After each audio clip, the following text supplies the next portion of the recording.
Bismillahirrahmanirrahim. Assalamualaikum warahmatullahi wabarakatuh. Innal hamdalillah nahmaduhu wa nasta'inuhu wa nastaghfiruh wa na'udzubillahi min syururi anfusina wa min sayyiati a'malina may yahdihillahu fala mudhillalah wa may yudhlil fala hadiyalah. Allahumma shalli ala sayidina Muhammad wa ala ali sayidina Muhammad. Bersyukur pada Allah, bersalawat kepada Rasulullah sallallahu alaihi wasallam.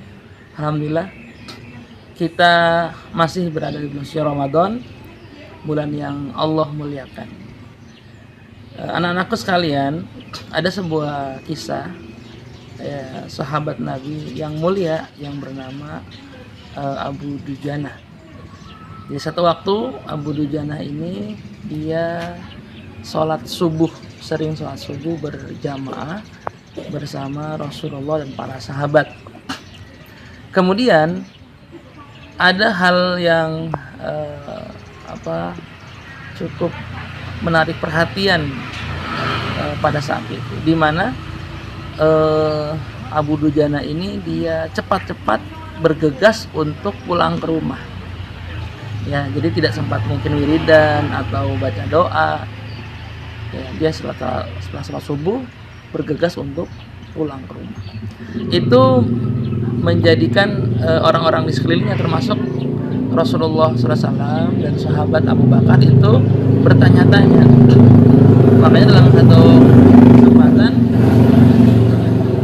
Abu Bakar dan Rasulullah bersama Abu Bakar bertanya kepada Abu Dujana, wahai Abu Dujana, kenapa kamu setiap sholat subuh itu kalau selesai sholat langsung bergegas untuk pergi ke rumah? Kemudian Abu Dujana mengatakan, wahai Rasulullah, saya ini memiliki rumah yang berdampingan dengan orang yang memiliki pohon kurma yang besar. Setiap pagi pohon kurma itu jatuh karena malamnya tertiup angin, dan kurma itu jatuh tidak hanya di pekarangan tetanggaku, tapi juga di halaman rumah. Sedangkan engkau mengetahui bahwa aku ini adalah orang yang miskin.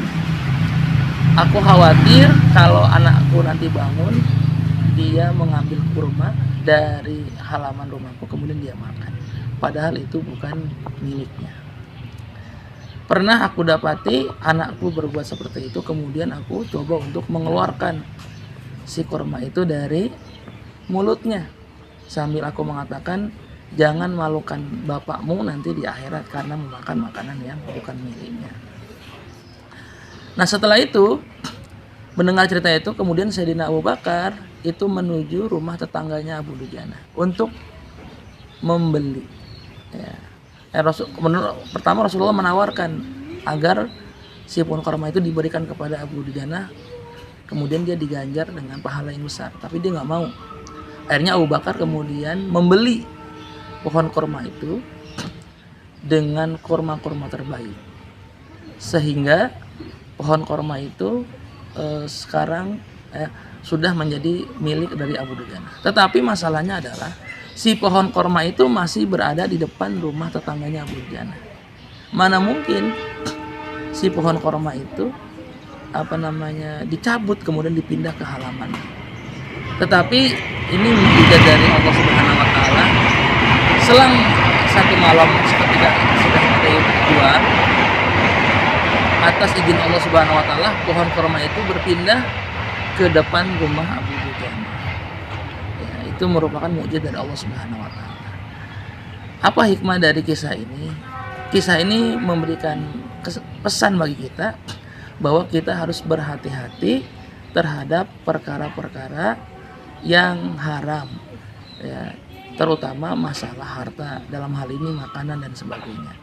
Usahakan apa-apa yang kita makan itu adalah sesuatu yang halal. Dalam Al-Quran disebutkan kulu wasrobu halalan thayyibah.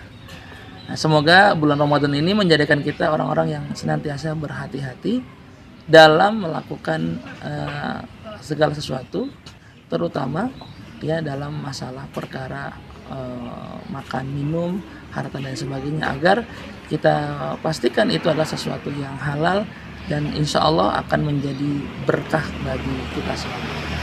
Itu yang bisa Bapak sampaikan, lebih kurang mohon maaf. Wassalamualaikum warahmatullahi wabarakatuh.